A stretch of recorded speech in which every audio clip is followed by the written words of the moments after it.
ಎಲ್ಲ ವಿದ್ಯಾರ್ಥಿಗಳಿಗೂ ಸಿಂಪ್ಲಿಫೈಡ್ ಕರ್ನಾಟಕ ಚಾನೆಲ್ಗೆ ಸ್ವಾಗತ. ಈಗಾಗಲೇ SSLC ವಾರ್ಷಿಕ ಪರೀಕ್ಷೆ 2 ಮುಗಿದಿದೆ ಮತ್ತು ಇದರ ಫಲಿತಾಂಶ ಕೂಡ ಬಂದಿದೆ. ಇನ್ನು SSLC ವಾರ್ಷಿಕ ಪರೀಕ್ಷೆ 3ಕ್ಕೆ ನೀವು ಹೇಗೆ ಅರ್ಜಿ ಸಲ್ಲಿಸಬಹುದು ಮತ್ತು ಇದರ ಫೀಸ್ ಅನ್ನು ಕುರಿತು ಈ ವಿಡಿಯೋದ ಮುಖಾಂತರವಾಗಿ ತಿಳ್ಕೊಳ್ಳುವ. ಅದಕ್ಕಿಂತಲೂ ಮೊದಲು ನೀವು ಮೊದಲ ಬಾರಿಗೆ ನಮ್ಮ ಚಾನೆಲ್ಗೆ ವಿಸಿಟ್ ಮಾಡಿದರೆ ಪ್ಲೀಸ್ ಸಬ್ಸ್ಕ್ರೈಬ್ ಮಾಡಿ ಮತ್ತು ನಿಮ್ಮ ಫ್ರೆಂಡ್ಸ್ ಜೊತೆಗೂ ಶೇರ್ ಮಾಡಿ. 2024ರ SSLC ಪರೀಕ್ಷೆ 1 ಮತ್ತು 2ಕ್ಕೆ ನೋಂದಾಯಿಸಿಕೊಂಡು ಪರೀಕ್ಷೆಗೆ ಗೈರು ಹಾಜರಾದ ಮತ್ತು ಪೂರ್ಣಗೊಳಿಸಲಾಗಿಲ್ಲದ ಫಲಿತಾಂಶ ಉತ್ತಮಪಡಿಸಿಕೊಳ್ಳಲು ಹಾಗೂ ಹಿಂದಿನ ಸಾಲಿನಲ್ಲಿ ಅನುತ್ತೀರ್ಣರಾದ 2022 ಮತ್ತು 2023ರ ಅಭ್ಯರ್ಥಿಗಳಿಗೆ 2024ರ ಜುಲೈ ಅಥವಾ ಆಗಸ್ಟ್ ಮಾಹೆಯಲ್ಲಿ SSLC ಪರೀಕ್ಷೆ 3ಅನ್ನು ನಡೆಸಲಾಗುವುದು. ಈ ಹಿನ್ನೆಲೆಯಲ್ಲಿ ಅರ್ಹ ಪುನರಾವರ್ತಿತ ಅಭ್ಯರ್ಥಿಗಳಿಂದ ಅರ್ಜಿಗಳನ್ನು ಆಹ್ವಾನಿಸಲಾಗಿದೆ. 2024ರ SSLC ಪರೀಕ್ಷೆ 1 ಮತ್ತು 2ಕ್ಕೆ ನೋಂದಾಯಿಸಿಕೊಂಡು ಪೂರ್ಣಗೊಳಿಸಲಾಗಿಲ್ಲದ ಅಂದರೆ ನಾಟ್ ಕಂಪ್ಲೀಟೆಡ್ ಅಥವಾ ಗೈರು ಹಾಜರಾಗಿರುವ ಅಥವಾ ಫಲಿತಾಂಶ ಉತ್ತಮಪಡಿಸಿಕೊಳ್ಳ ಬಯಸುವ ಅರ್ಹ ಅಭ್ಯರ್ಥಿಗಳು ನಿಮ್ಮ ಸ್ಕೂಲಿಗೆ ಹೋಗಿ ನಿಮ್ಮ ಶಾಲಾ ಮುಖ್ಯೋಪಾಧ್ಯಾಯರ ಬಳಿ ನಾವು ಪರೀಕ್ಷೆ 3ಅನ್ನು ಬರೆಯಲು ಇಚ್ಛಿಸುತ್ತೇವೆ ಎಂದು ತಿಳಿಸುವುದಾದರೆ ಅವರು ನಿಮ್ಮನ್ನು ಇಲ್ಲಿ ಕೊಟ್ಟಿರುವಂತಹ ವೆಬ್ಸೈಟ್ನ ಮುಖಾಂತರವಾಗಿ ನಿಮ್ಮನ್ನು ಲಾಗಿನ್ ಮಾಡ್ತಾರೆ. ಇನ್ನು ಅನುತ್ತೀರ್ಣ ವಿದ್ಯಾರ್ಥಿಗಳು ಪಾವತಿಸಬೇಕಾಗಿರುವ ಪರೀಕ್ಷಾ ಶುಲ್ಕದ ವಿವರಗಳನ್ನು ತಿಳ್ಕೊಳ್ಳೋದಾದರೆ ಒಂದು ವಿಷಯಕ್ಕೆ ₹407, 2 ವಿಷಯಕ್ಕೆ ₹507 ಮತ್ತು 3 ಅಥವಾ 3ಕ್ಕಿಂತ ಮೇಲ್ಪಟ್ಟು ₹682.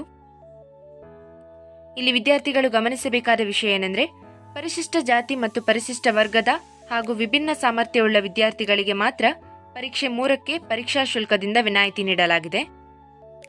ಇನ್ನು ಆನ್ಲೈನ್ನಲ್ಲಿ ಪರೀಕ್ಷಾ ಅರ್ಜಿಯನ್ನು ನೋಂದಾಯಿಸಲು ಹಾಗೂ NEFT ಚಲನ್ ಮೂಲಕ ಬ್ಯಾಂಕಿಗೆ ಪರೀಕ್ಷಾ ಶುಲ್ಕ ಪಾವತಿಸಲು ನಿಗದಿಪಡಿಸಿದ ದಿನಾಂಕದ ಕುರಿತು ತಿಳ್ಕೊಳ್ಳೋದಾದರೆ ಮಂಡಳಿ ಜಾಲತಾಣದ ಶಾಲಾ ಲಾಗಿನ್ ಮೂಲಕ ವಿದ್ಯಾರ್ಥಿಗಳ ಮಾಹಿತಿಯನ್ನು ಅಪ್ಲೋಡ್ ಮಾಡಲು ಪ್ರಾರಂಭದ ದಿನಾಂಕ ಜುಲೈ 10 ಮತ್ತು ಅಂತಿಮ ದಿನಾಂಕ 17/7/2024. ಮಂಡಳಿ ಜಾಲತಾಣದ ಶಾಲಾ ಲಾಗಿನ್ ಮೂಲಕ ವಿದ್ಯಾರ್ಥಿಗಳ ಪರೀಕ್ಷಾ ಶುಲ್ಕದ ಚಲನ್ ಮುದ್ರಿಸಿಕೊಳ್ಳಲು ನಿಗದಿಪಡಿಸಿದ ದಿನಾಂಕ ಜುಲೈ 18. ಪರೀಕ್ಷಾರ್ಥಿಗಳ ಪರೀಕ್ಷಾ ಶುಲ್ಕವನ್ನು ಪಾವತಿಸಲು ಮತ್ತು ಆನ್ಲೈನ್ನಲ್ಲಿ ಅಭ್ಯರ್ಥಿಗಳ ವಿವರಗಳನ್ನು ನೋಂದಾಯಿಸಲು ಮೇಲೆ ನಿಗದಿಪಡಿಸಿರುವ ದಿನಾಂಕದ ನಂತರ ಜಾಲತಾಣದಲ್ಲಿ ಅಪ್ಲೋಡ್ ಮಾಡಲು ಅವಕಾಶವಿರುವುದಿಲ್ಲ. ನೀವು ಈ ಸುತ್ತೋಲೆಯನ್ನು ಪೂರ್ಣವಾಗಿ ಓದಿಕೊಳ್ಳಬಹುದು.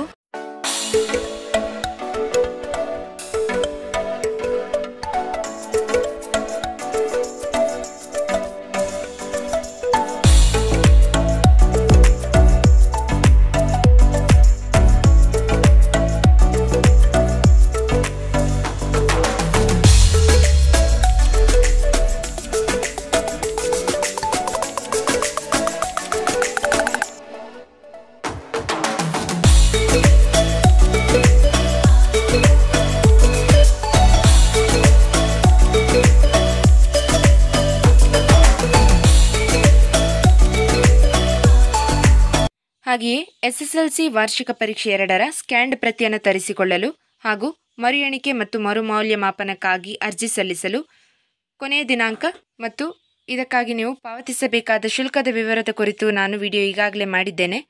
ಅದರ ಲಿಂಕನ್ನು ನಾನು ಡಿಸ್ಕ್ರಿಪ್ಷನ್ ಬಾಕ್ಸ್ನಲ್ಲಿ ಕೊಟ್ಟಿರ್ತೇನೆ, ನೀವು ಅಲ್ಲಿಂದ ನೋಡ್ಕೊಳ್ಬಹುದು. ನಿಮಗೆ ಈ ವಿಡಿಯೋ ಇಷ್ಟ ಆಗಿದರೆ ಪ್ಲೀಸ್ ಲೈಕ್ ಮಾಡಿ ಮತ್ತು ನಮ್ಮ ಚಾನಲ್ಗೆ ಸಬ್ಸ್ಕ್ರೈಬ್ ಮಾಡಿ. Thank you.